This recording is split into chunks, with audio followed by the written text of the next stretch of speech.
Assalamualaikum warahmatullahi wabarakatuh. Kembali lagi dengan saya Abdi Pratama Hakim dengan NPM 251011026. Di sini saya akan membahas mata kuliah desain organisasi, yaitu membahas bab 3, dasar-dasar struktur organisasi. Struktur organisasi yaitu hubungan pelaporan formal dalam jumlah tingkatan dalam hierarki dan rentang kendali manajer dan supervisor, pengelompokan individu dan departemen, bagaimana individu dikelompokkan ke dalam departemen, dan bagaimana departemen dikelompokkan ke dalam keseluruhan organisasi. Selanjutnya, desain sistem untuk komunikasi, koordinasi, dan integrasi memastikan upaya yang efektif di seluruh departemen. Nah, struktur organisasi ada 3 elemen. Ini berkaitan dengan aspek vertikal dan horizontal organisasi. 2 elemen yang pertama adalah kerangka struktur, yaitu hierarki vertikal. Elemen yang ketiga berkaitan dengan pola interaksi di antara karyawan organisasi. Struktur yang ideal mendorong karyawan untuk memberikan informasi horizontal dan koordinasi di mana dan kapan dibutuhkannya. Struktur organisasi tercermin dalam bagian organisasi yang merupakan representasi visual dari keseluruhan rangkaian aktivitas dan berproses yang mendasari dalam suatu organisasi. Bagian ini menunjukkan berbagai bagian organisasi, bagaimana bagian-bagian tersebut saling berkait, dan bagaimana setiap posisi dan departemen cocok dengan keseluruhan. Perspektif bagian informasi tentang struktur. Organisasi dirancang untuk menyediakan aliran informasi vertikal dan horizontal yang diperlukan untuk mencapai tujuan organisasi tersebut secara keseluruhan. Orang-orang akan memiliki terlalu sedikit informasi atau akan menghabiskan waktunya untuk memproses informasi yang tidak penting. Terdapat ketegangan yang melekat antara mekanisme vertikal dan horizontal dalam suatu organisasi. Hubungan vertikal dirancang terutama untuk pengendalian, sedangkan hubungan horizontal dirancang untuk koordinasi dan kolaborasi, yang biasanya berarti mengurangi pengendaliannya. Dan organisasi juga dapat memilih apakah akan berorientasi pada organisasi tradisional yang dirancang untuk efisiensi, ya, menekankan komunikasi dan kontrol vertikal, atau pada organisasi pembelajaran kontemporer yang menekankan komunikasi dan koordinasi horizontal. Penekanan pada efisiensi dan kontrol dikaitkan dengan tugas-tugas khusus, hierarki wewenang, dan regulasi, sehingga pelaporan formal, beberapa tim atau gugus tugas, dan pengambilan keputusan terpusat.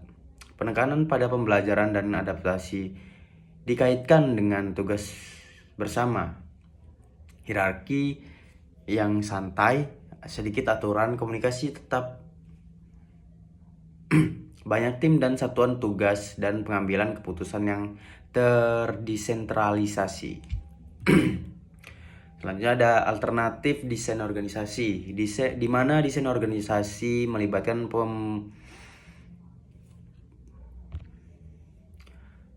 keputusan tentang aktivitas pekerjaan yang diperlukan. Hubungan pelaporan dapat opsi pengelompokan departemen aktivitas pekerjaan yang diperlukan. Hubungan pelaporan setelah aktivitas pekerjaan yang diperlukan ditentukan. Organisasi harus memutuskan bagaimana menyatukan aktivitas ini dalam rantai komandonya. Opsi pengelompokan departemen, opsi yang paling umum, pengelompokan fungsional, pengelompokan divisional, dan pengelompokan multifokus atau matriks atau horizontal. Desain fungsional, divisi, dan geografis. Struktur fungsional, aktivitas dikelompokkan berdasarkan fungsi umum dari bawah ke atas organisasi. Struktur fungsional dapat keterkaitan horizontal. Organisasi mengimbangi hierarki vertikal dengan memasang keterkaitan horizontal. Struktur divisi dapat diatur dengan berdasarkan produk individu, layanan, kelompok produk. proyek atau program utama, divisi bisnis, atau pusat laba. Struktur geografis setiap wilayah geografis dapat menyertakan semua fungsi yang diperlukan untuk memproduksi dan memasarkan produk atau layanan wilayah tersebut. Itu ada struktur matriks. Struktur matriks itu ketika organisasi perlu diseimbangkan antara pelaporan fungsional dan proyek. Kondisi matriks itu meliputi 3 bagian, yaitu tekanan untuk berbagai sumber daya langka dan seluruh lini produk. Selanjutnya ada tekanan lingkungan untuk 2 atau lebih hasil penting seperti pengetahuan produk mendalam dan inovasi produk baru. Dan yang terakhir, lingkungan organisasi kompleks yang tidak pasti. Nah, di sini ada kekuatan struktur matriks.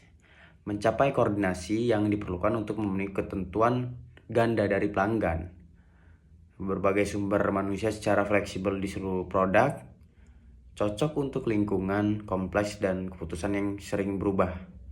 Memberikan kesempatan bagi pengembangan keterampilan operasional dan produk. Kelemahan struktur matrik itu meliputi memiliki otoritas ganda yang dapat membingungkan dan membuat ilustrasi, dan membutuhkan banyak waktu untuk koordinasi, membutuhkan hubungan interpersonal yang baik dan pelatihan yang ekstensif, dan peserta harus memahami satu sama lain yang bekerja sama melalui konflik tersebut. Di sini selanjutnya ada struktur horizontal.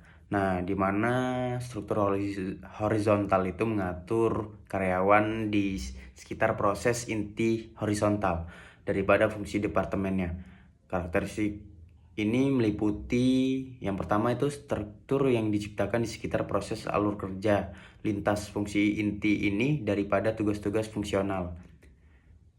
Yang kedua ada tim yang mengatur sendiri, bukan di departemen fungsional, dan ini adalah dasar dari desain organisasi.